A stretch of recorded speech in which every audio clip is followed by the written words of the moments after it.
MEXT is a scholarship that they extend to people in other parts of the world to come to Japan and study. And MEXT is a fully funded scholarship. You don't have to pay any tuition fee. Even the flights that will bring you to Japan and the flight that will return you back to your home country, if you decide to go back to your home country after your program, will be provided by Japanese government. You have a stipend of about $1,000 every month, which is enough to live in Japan.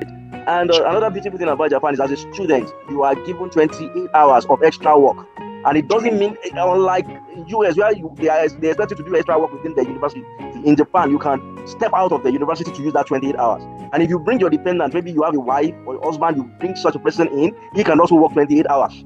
MEXT covers everything: engineering, science, and humanities. If you want to apply for the embassy recommendation, by now you should be getting prepared. By next week, if not out by now, by next week, information about it should be out. On the visa application process of Japan is one of the easiest. The moment you have all your documents that confirms that you are a prospective Japanese government scholar, or you are a Japanese government scholarship awardee, all you need to do is just MEXT for masters and PhD does not mandate you to leave Japan. Even they encourage you to stay in Japan and build a life. So Japan don't ask for GR. Most times, Japan don't ask for GR. Most universities in Japan don't. At embassy level, they won't ask for GRE, TOEFL, and everything. The recommendation letter carries a lot of weight, even more than the proposal. Because the proposal is they just want to know if you can write and if you can think critically. Hi guys, welcome back to this channel. This is Adeshola Adeniyi once again. Yes, before we proceed, please subscribe to this channel and please like this video so that YouTube can also recommend it to others. Thank you. Before we start, I would just like to be like this kind of introduction because to know people we just start like that, I think I need to introduce you to everybody watching. So this is Dr. Oludamilare Bode Adewiyi.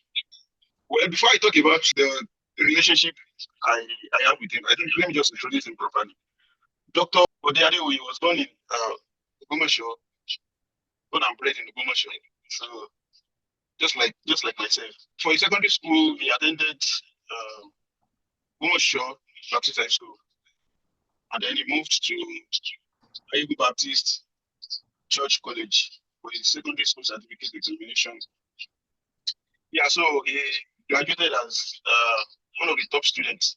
Then he got admission to Ladoke Akitola University of Technology, and to study electrical and electronics engineering.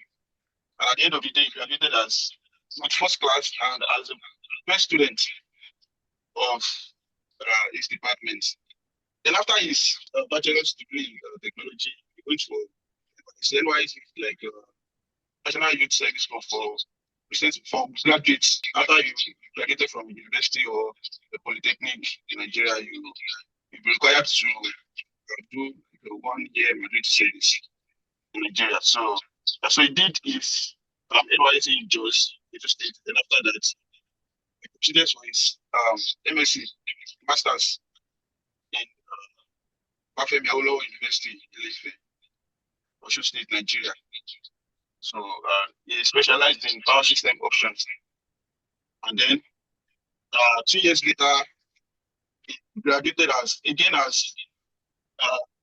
the best graduating student of his class, with distinction, of course. So then after his MSc, he got a fully funded scholarship, which is MEXT scholarship, the Japanese scholarship, for his PhD in the University of Okinawa, Japan. So for his PhD, and then after his PhD, the PhD is just for 3 years, from 2017 to September 2020. Then after that, he also graduated again as usual as the overall best PhD student, and that's in the University President's Award.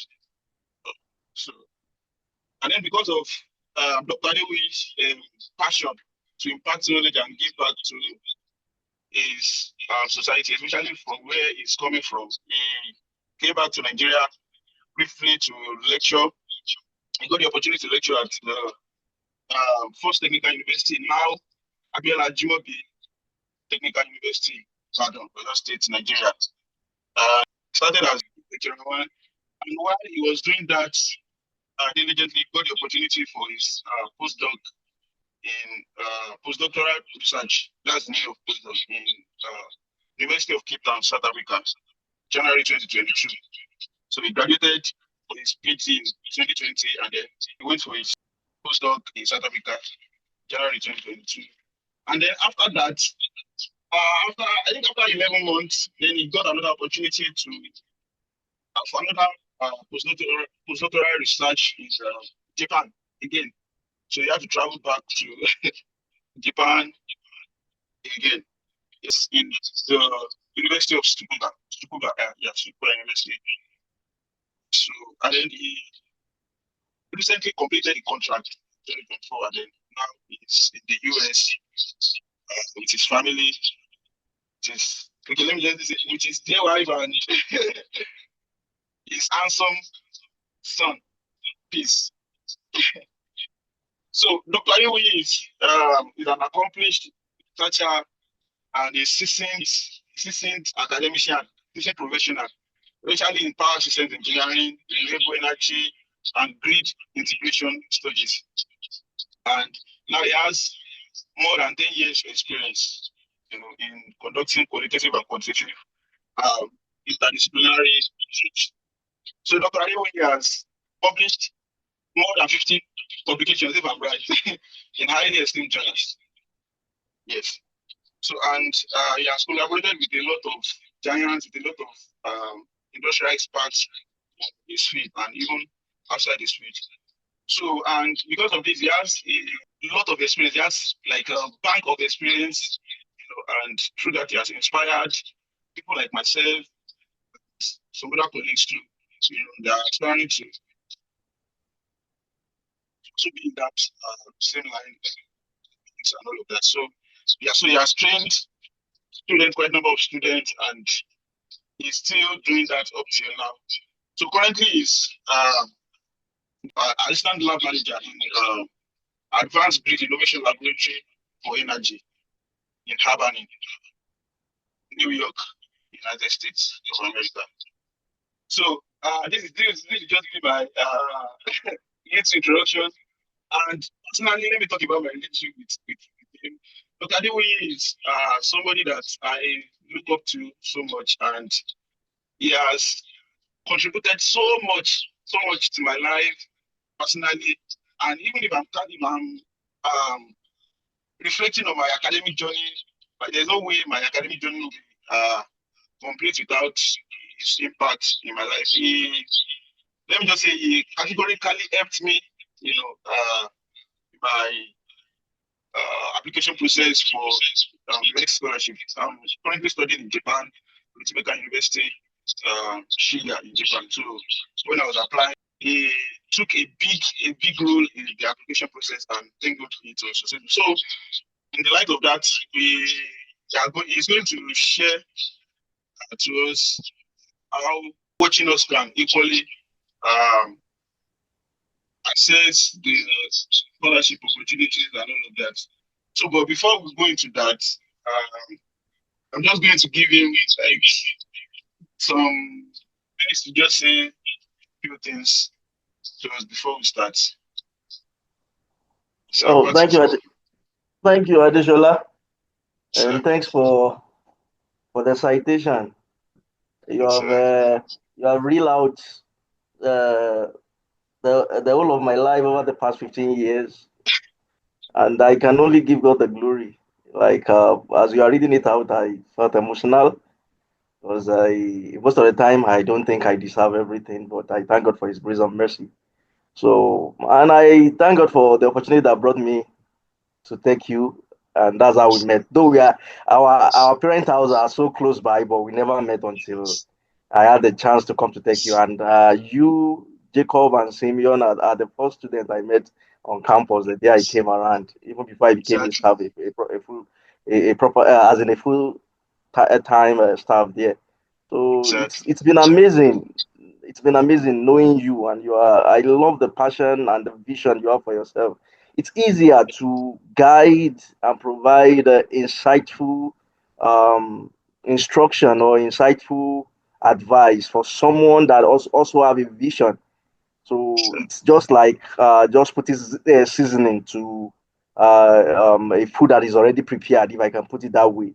Thank you, So sir. just keep on being you and keep on trying your best to be a source of blessing to others and bringing glory to God. Sure. Sure. Thank you very much, sir. So, quickly, I would just go into the discussion. Uh, okay, so the first thing that I would like to ask is that, sir, what is your, what can you say about MEXT scholarship? What is the MEXT scholarship like in general? Because a lot of people have been asking me, okay, so what is this MEXT all about? Is it a fully funded scholarship? How do we get MEXT? What's the benefits we get from MEXT and all of that?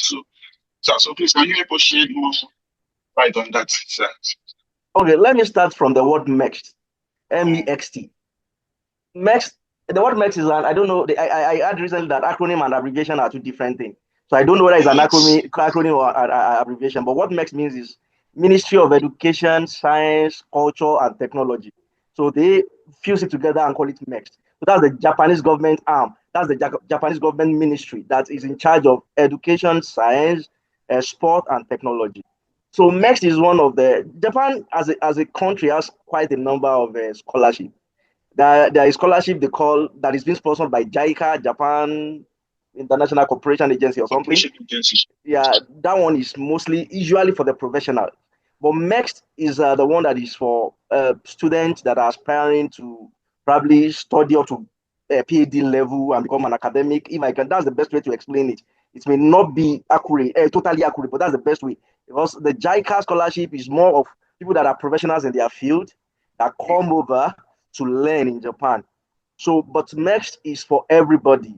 You just complete your university. Even MEXT as undergraduate, it's just difficult to get the undergraduate scholarship if you are not well versed in Japanese language. So, MEXT scholarship, in short, is a Japanese government scholarship that is reserved for every country that have diplomatic relationship with Japan. And I think almost every country in the world have diplomatic relationship with Japan. Is one of the most peaceful country in the world. They may not be like that initially, but now it's one of the most peaceful countries. So they have virtually, they have a diplomatic relationship with virtually all the countries all over the world. So MEX is a scholarship that they extend to people in other parts of the world to come to Japan and study. And MEX is a fully funded scholarship. You don't have to pay any tuition fee. Even the flight that will bring you to Japan and the flight that will return you back to your home country, if you decide to go back to your home country after your program, will be provided by the Japanese government. But if you decide to travel in between, maybe you want to go and do ceremony back home, or you want to go and see your family, you have to pay that for yourself. But the flight that brings you to Japan and the one that will return you back to your country at the end of the program is provided by MEX. Another beautiful thing about MEX is that you have a stipend of about $1,000 every month, which is enough to live in Japan. It may not be enough to live in Europe, but it's enough to live in Japan. You can live well in Japan with $1,000 in Japan. Japan is one of the most how do I call it, cheap. The cost of living in Japan is a little bit less compared to Europe, America, and the likes. So you have about 1,000 yen to yourself. $1,000 rather, around 150 yen, 150,000 yen, which is around $1,000 in the current conversion rate or the current financial rate. And another beautiful thing about Japan is as a student, you are given 28 hours of extra work.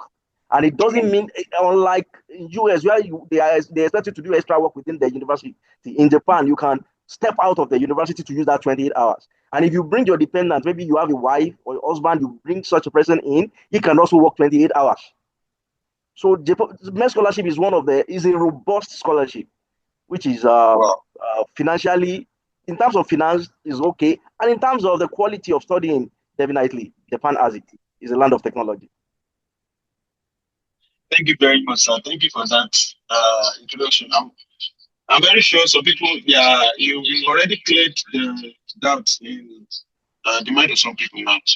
So, but now, so how do we get MEXT scholarship? Because I think there are two ways of getting MEXT scholarship. So, can you please help us shed more light on that? Yeah, that's a very critical point. MEXT scholarship has two pathways. Just like Japan has 2 admission sessions in a year.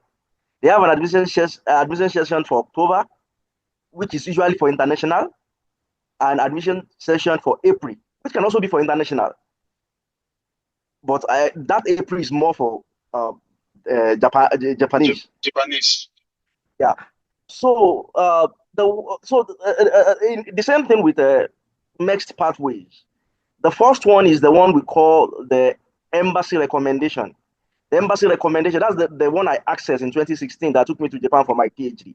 The embassy recommendation is in such a way that every country that has diplomatic relationship with Japan, that have that Japan has its embassy in that country, they have the right to conduct exam for the students in that country and select the best to go to Japan. That one, like I can remember in 2016 that I applied, over 2,000 people submitted application because they told on the day of exam, and 55 of us were selected to come and write exam in Abuja. Abuja is the capital of Federal Republic of Nigeria. And at the end of the day, 20 of us were selected for interview. We have the interview the day after, because the day of the exam they will tell you, you will get information if you should come for interview the next day. So we had the interview the next day, and 10 of us were eventually selected. Is it 10 or 8? 8 of us were eventually selected to go to Japan. So, but I heard that they have increased it to 10 now in Nigeria. Depending on the tie between Japan and that country, it decides the number that the country can send to Japan per year. I think country like Egypt, country like Kenya, they have it's not about population of the country, it's about the kind of relationship. You know, there is no free lunch anywhere. If Japan is getting business done in the country, they will give them more chance. So I think Japan has more business ongoing in countries like Egypt, in countries like Kenya. So they have more, they give them more quota, if I can put it that way, to send more students. So that is the process. So for the embassy recommendation, the application always starts by April, March, around ending of March, early April, and the submission for the application document, which is always hard copy. You have to fill it, print it out, gather every supporting document, and mail it to the embassy. Like in Nigeria, mail it to embassy of Nigeria in Abuja. In your country, maybe in Kenya, mail it to embassy in Kigali, and like. So then the exam is always the last Sunday of July. I know that of Nigeria, and I think it's the same for every country. So the last Sunday of July is the exam. It doesn't change. The last Sunday of July is because if you submit by the ending of June, ending of June is the deadline for submission. If you submit by the ending of June, by second week of July, you will get email if you are selected to come for the exam. And by the last Sunday of July, you have to go for the exam in a designated place in the capital city of your country. Then the same day, they advise you not to travel that day, because you will get information by the night of the day you wrote the exam to know for interview the next day. So then after the interview, 3 weeks into August, you will know if you have passed. And if you have passed at that level, it is already 90% sure that you are going to Japan. Because after that, what remains is that you have to look for professor yourself. You will get the certificate. They call it the certificate of first passing, that you have passed at embassy level. So, and any professor that sees that will definitely want to take you, because they know you are coming with full funding. Full funding. So that certificate you use to search out for professors, and by the end of August, you must be able to tell them at the embassy that you have gotten a particular professor that is willing to take you as a student. Then everything is set. So by March the next year, you are already on your way to Japan to start your program in April. So that is the embassy recommendation pathway. The second pathway, which I always advise people to go for, is the university recommendation. Just like countries that have diplomatic ties with Japan as their quota of students they can send to Japan yearly, every university in Japan, depending on their size, on their ratings, also have a quota of students they can bring in from outside Japan to come and study on the same MEXT scholarship. That is the one additional access. Yes. This time around, universities like University of Tokyo, University of Kyoto, Osaka University, they have more quotas. They can have up to 20-25 quotas. University of Tsukuba, University of the Ryukyu, where I did my PhD, they don't have more than 10. University of Tsukuba that I did my postdoc recently, the most recent postdoc I had, they have up to 15 or 20 because it's also a top tier university. So this university, they have their quota from MEXT, the number of students they can bring in per year. How to access the application for that one starts around August, September, October. How to do that is to reach out, just like the way you get scholarship in Europe and America, the same way you reach out to professors ahead of time. You have to do your own search. You have nothing to do with the embassy at this time around. You have to do your own search and reach out to professors. And some university doesn't even need you to reach out to professors. Like the university Additional is studying, all they need is for you to submit and mention the professor you want to work with.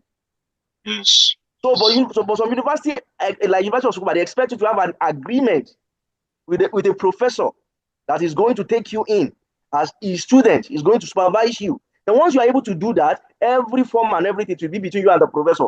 The professor will guide you on preparing the form and submitting the form. And at the end of the day, the process, instead of exam for the embassy, it's like interview. Yes, most times it can be, they can set up a virtual interview whereby you'll be interviewed by the professor and some of his colleagues. And sometimes it may just be written interview, especially if you are doing masters. They just give you a questionnaire to fill, to ask about your plan, your career plan, the research you would like to do. And if you pass, if you skip through that stage of either virtual interview or questionnaire interview, the next thing is they will forward your name to the university, will forward your name to MEXT as their candidate. So as their candidate, and once MEXT agrees to that, you are coming to Japan by September with paid flights to come and start your scholarship. And both the embassy and the university recommendation carries the same benefits. So the only difference, another difference that is in between the two, for embassy recommendation, if you get to Japan, you will first use 6 months, like a preliminary study. You won't start your program immediately. You will do 6 months. Like they call it research students. That 6 months is like you are doing a pre-master or a pre-PhD. So that 6 months, it can even extend to 1 year. It can even extend to 1 year if you don't pass the qualification exam. But if you do the university recommendation, they believe that the interview they did for you at the university level has cleared you. You come in and start your program immediately. You don't have to wait any 6 months or 1 year trying to do pre-degree or pre-masters or anything and sitting for qualification exam or anything. The moment you come in, you start your program, whether it is masters you enroll for or PhD, you start it immediately. So you can either come in as a master's student until you complete your PhD, except you said you are no longer interested, they will pay.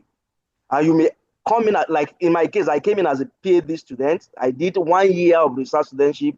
It's supposed to be 6 months, but I had some personal issues that I couldn't pass immediately. Then I have to enroll for another semester. Then I have to have 1 year of research studentship before I start my PhD. At the end of the day, all glory to God, I graduated as the best student all over the university. Wow. So sometimes I look at it from the angle that if I don't have that extra 6 months, that wouldn't have been possible.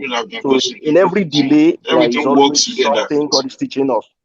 So and what am I trying to say? But for the embassy, for the university recommendation, like the one Adeshola access, it starts its program immediately. Thank you very much for that explanation, sir. Thank you very much. That's it. So what are the documents that we need? The documents that we need, is it the same thing for? Is it the same documents that we use for both the embassy and the university recommendation? It's the same thing. It's the same thing. It is the same document. There is the first document, which is the application form. The application form is like a CV. Is every information that is on it is about your biodata, is about the schools you have attended. It's about yes, the university you have attended. Is about your next of kin. That's about 7 pages. But it's just a general question, like you're just filling out your details. Then the second form is what we call the placement form. For the university recommendation, you don't need the placement form because you know the university you are going. But for the embassy recommendation, the placement form involves you writing out 3 university and 3 professors you would like to work with. You don't need to contact them until you pass. until you pass the first stage. So if you pass the first stage and you reach out to those 3 professors and they are not willing to take you, you are allowed to go to any other professor. Well, you must just fill out the 3 professors that you like to work with when you are Just like submitting tentatively. tentatively. That's the placement form. You don't need that one for university recommendation. Then you need the research plan form. The research plan form is a 2-page document that summarizes the research you have done before, maybe at bachelor level. That's just like half of Like abstract. abstract of what, not really, that, but a summary of your antecedent, academic antecedent. So, and it's just like 200 words or 250 words. Then after that, now come a summary of the research you want to do, the objective and your plan, how you are going to achieve it. That document is just 2 page, but if you and they will tell you not to go beyond 2 page most of the time. So Japan is not a country for 10-page proposal. They don't. I've seen a PhD thesis in Japan that is just 45 page. What? A PhD thesis, I saw it. It's not like they told me. Wow. I saw it. It's just Wow. 45 pages and it's PhD. Because the way they graduate in Japan is publication. If you publish 1 or 2 papers, you are already graduated. So, and all you need to do to prepare your thesis is to write an introduction, a conclusion, and recommendation, and put the paper you wrote in between. So, if you wrote 10 papers, your thesis will be high. But if it's only 1 paper you are able to write and they allow you to graduate, your thesis will be very small. After that, they will ask you to add the abstract of the last thesis you wrote. So if you are going for PhD, the abstract of your master's thesis will be added. If you are going for master's, the abstract of your uh, bachelor's Undergraduate thesis, or thesis. just the abstract will be added. Then another document that is critical is the recommendation letter. So some university will insist, especially at university level, that the person that must give you a recommendation letter must be at dean and above. It's not just a professor, but the person must be a dean of faculty, not HOD, dean of faculty or above. So dean can give it, registrar can give it, dean of student affairs can give it, VC can give it, DVC can give it. The recommendation letter carries a lot of weight, even more than the proposal, because the proposal is they just want to know if you can write and if you can think critically. But the recommendation letter determines the credibility of your application. So most of the time they will insist as the person provided recommendation letter shouldn't just be a professor or your colleague or your lecturer, but the dean of the faculty you graduated from, or the dean of the student affairs, or the registrar, or the VC, or the DVC of the university you graduated for. So they just started that one recently. Before it wasn't like that. So, but but now maybe they've seen a lot of sharp practices from people. So that's why they insist it should come from the authority, so that they can be sure that every document you are providing, believe that every document you are providing in that regard is certified true. So another thing is the copy of your transcript or your certificate. You make a photocopy and you certify them to be true copy. You can certify them at the magistrate, unlike other civil document. With an academic document, you have to make the photocopy and take it to the school where you graduated for them to certify that it represents the truth, the true copy that they issue to you. So then the last one, if I'm not making a mistake, is the earth form. Earth form is just the normal medical checkup to show that you are physically and medically fit to travel to Japan and study for 2 years, 3 years, or 5 years if you are starting at the master's level, or 6 years if you are starting as a research student. So, and at the end of the day, after you gather all those documents, they don't usually take it by email. Even if they ask you to send it by email, they are just trying to do a double authentication. You will have to gather all those documents, whether it is embassy recommendation or university recommendation. You gather all those documents as physical copy, like hard copy, and mail it to the embassy for embassy recommendation, and or mail it to the university in Japan for university recommendation. That is where the financial aspect comes in. If you are applying for the university recommendation, you gather your document, even if they ask you to first send it in as a as a soft copy, as PDF on email. You must still gather all those documents, print them out, certify the one you need to certify, get the recommendation letter, get the medical form, put everything together and send it to an address that has been a mailing address that they have given you in that university, and it must get there at so time. So if they ask you to send it, get there by 12 p.m. Japanese time or so, the E must get it. If you get there 10 minutes later, they will not consider you. So that's why I always advise people. The same thing with embassy recommendation. If they ask you to send it by June 30th and it's getting there by July 1st, you're automatically disqualified. So that's why I advise people to start early. Start early. So Thank you, sir. that is all I have to say about the application procedure. Thank you, sir. So it does not involve taking GRE or... No, Japan don't ask for GR. Most times, Japan don't ask for GR. Most universities in Japan don't. At embassy level, they won't ask for GRE, TOEFL, and everything.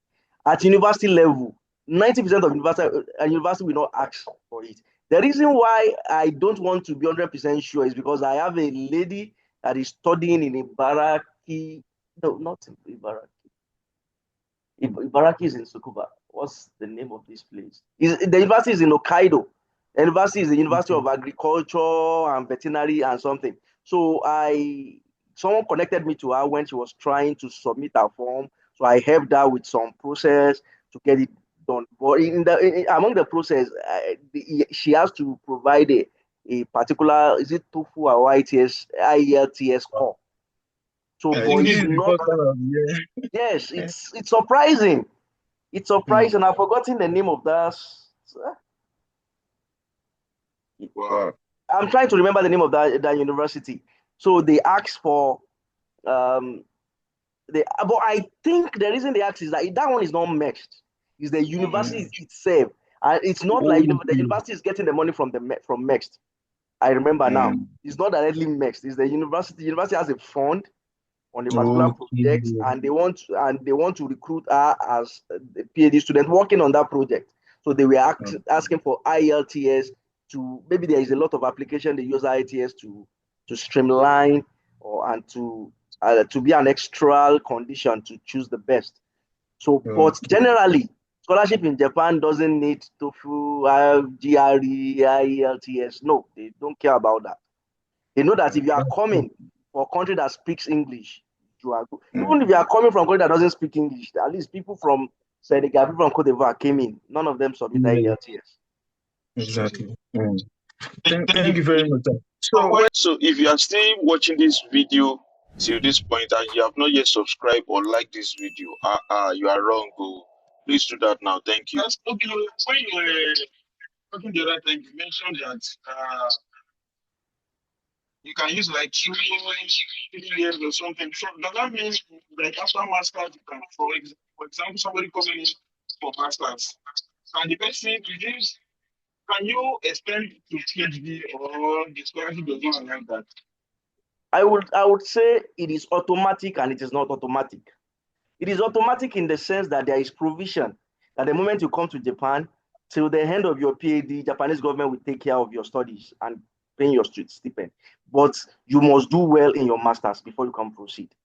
So if you do your masters haphazardly, they may not continue with you. But the way they study in Japan, except if you are totally unserious, there is nothing stopping you from doing well in your masters and automatically transitioning to PhD. Japan make provision to take care of you up to PhD. If you come in as an undergrad, you automatically, if you do well, go to masters, automatically move to PhD. But that is consequent upon your performance at the preceding level. I think there's a particular CGPA you have to maintain. Yes. Out of 3. So 3 point. 2.3. I think 2.3 out of 3. 2.3. Yes, 2.3 out of 3. Okay. Okay, so now some people also ask me about the fact that it's only uh, university graduates that can apply for this MEXT scholarship or even for like HND or other. That's a critical issue with Japan. They I don't think they take HND unlike US. In US, you can prove your case and get a scholarship as an HND holder. But Japan, we always say degree, university, a degree awarding university. They write it. Maybe I can find out more, but I've not seen an HND holder that has come to Japan on a scholarship. I've not seen it yet, but it may be possible. So don't let me be too sure when there is still room to find out. All I have seen so far is university graduates migrating to Japan. Rather. Thank you very much, sir. And some other people, unlike some other scholarships, that after you finish your program, you are mandated to leave. You are mandated to leave the country to your home country or any other country. So is it applicable for MEXT to that? Maybe after your program, you have to leave something. Okay, next for masters and PhD does not mandate you to leave Japan. Even they encourage you to stay in Japan and build a life. But you must get a job within 1 year of completing your PhD. If you complete your PhD, they give you 6 months stay. Then after that 6 months expire, they give you another 6 months stay. Those periods are meant for you to be job hunting. So if you can get a job and that company is able to sponsor your visa, your long-term visa to stay in Japan, then you are covered. But if after 1 year you cannot get such, you have to leave Japan. Japan is unlike US. Japan is very, very strict with the immigration rule. So, but there is another Japanese government scholarship, the MEXT scholarship too for teachers. That one is specifically for those who are teaching. My younger sister benefits from that. That one, that one comes with the condition that after they have trained, that one is not master's, it's not PhD, it's certificate, a professional certificate in education. So that one mandates you to go back to your country to go and implement what you have learned. Okay. So that's the only time Japan insists that you should leave. But as a MEXT scholar for PhD and masters, they encourage you to stay. That's why they give you extra 6 months, another extra 6 months, so that you can jump on. So the moment you get a job and that can sponsor your visa, that can get you a professional visa in Japan, then you are covered. So I have people that we studied together in Japan that they are still in Japan till now. I even have one that managed to get the permanent resident of Japan. Although it was around that time he got another offer in Australia.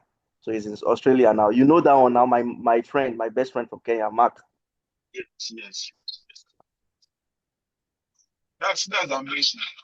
Okay, I think we have like 2 more questions.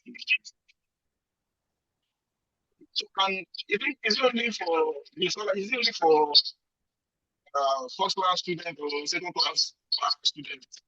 Because maybe those and some other scholarships that's very competitive and all of that. So can maybe second class lower student or middle class and they apply like this?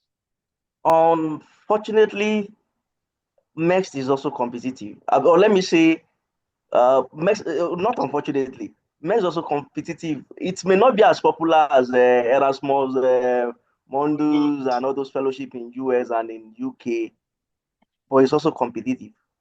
That's why they always put it that if you are coming, you must convert. You will convert your degree, your CGPA in your scale. Maybe you are using 5.0 scale or something. You have to convert it to 3.0 scale. They will give you an outline on how to convert it yourself.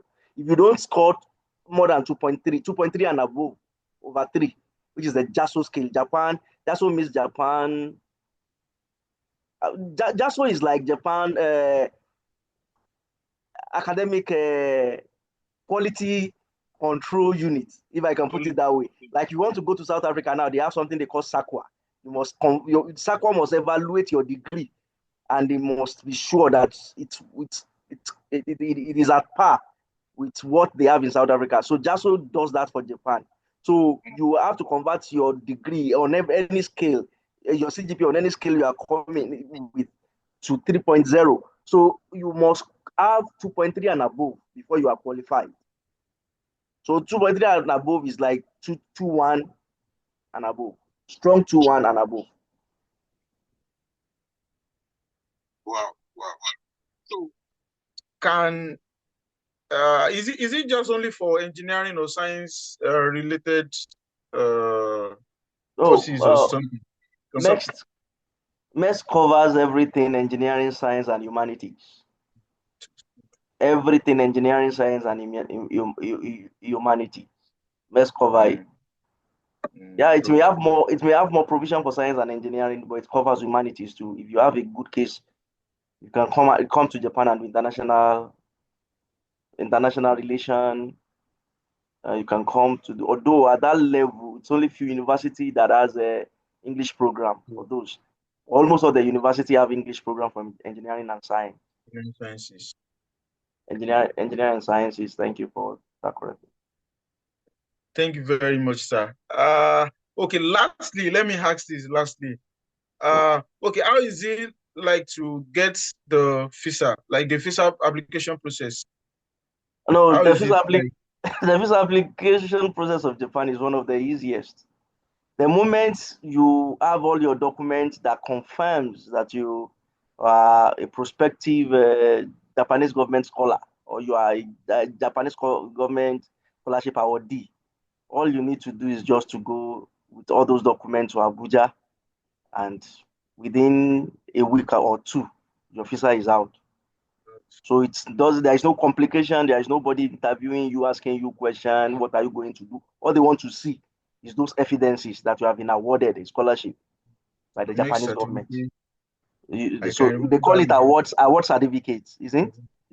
So yes, award certificates and itinerary of your traveling prepared by MEXT agents. MEXT agents. So MEXT travel agent will prepare your traveling when you are traveling. So all those things you just have to take it to the embassy, drop it with them. Then when your visa is ready, they will call you back. Nobody is questioning you. Just drop it with them. So then you go and pick your what do we call it? Your passport with your visa already fixed on it. Then you are ready to go. Wow. Thank you very much, sir. Thank you, Adeshola. Discussion. Thank you so much for having you. I know you are so busy, and right now you should even be sleeping because the time difference here is this I is think 10 p.m. 14 hours or something. This is 10 p.m. now. 10 p.m. Oh, wow, 9:59 p.m. New York time. Well, okay. This is 10:59 a.m. here, Sunday. Okay. So Yeah, that's it's just about like 12 hours apart difference. That's about 13 hours. Oh, okay, about 13 hours ahead of us. Thank you very much, sir, for coming. Thank you, Adeshola, for having me. Thank you very much. I hope I've been able to provide answers to the questions. Yes. You have been able to do justice to the question. I know if there's anyone watching this and wants to know about MEXT and all of that, I think this is just enough for you to. This is just like sufficient information for you. At one point, I will also add, tell anybody to go and search JASO. So if you search JASO, you will have every information about all this. Just go on JASSO. So that is the general body that coordinates all this scholarship in Japan, whether it is JICA, whether it is JICA SDG, whether it is MEXT university or embassy recommendation, whether it is MEXT teachers training students program. Every information about them is on that JASO website. So let everybody go on the JASO so you will know the timeline and what you need to do. If you want to apply for the embassy recommendation, by now you should be getting prepared. by next week, if not out by now, by next week, information about it should be out on the and you have to go to the website of the embassy of Japan in your country, or go to their Facebook page. They will post it, information about it, when you need to start applying and when you must get your submission across to them. So those are great. And for the university recommendation, you can start searching the website of different university in Japan. They have information about it, especially by August. You have seen information about it. They will tell you MEXT university recommendation. These are what you need to do, and the like. So there, but just so is a general, but I give you general overview of what you need to know about it and the kind of form you have to fill. Thank you for the information, sir. Thank you. Thank you very much. Once again, thank you very much. We appreciate you. Thank you for shedding more light on this particular discussion, this particular aspect. Thank you very much, sir. You're welcome, brother. Yes, sir. God bless. So, all right, my regards to the whole family, to everybody over there, sir. Thank you, brother. God bless. Amen. Thank you, sir. Yeah, talk to you later, bro. All right, sir. Thank you, sir.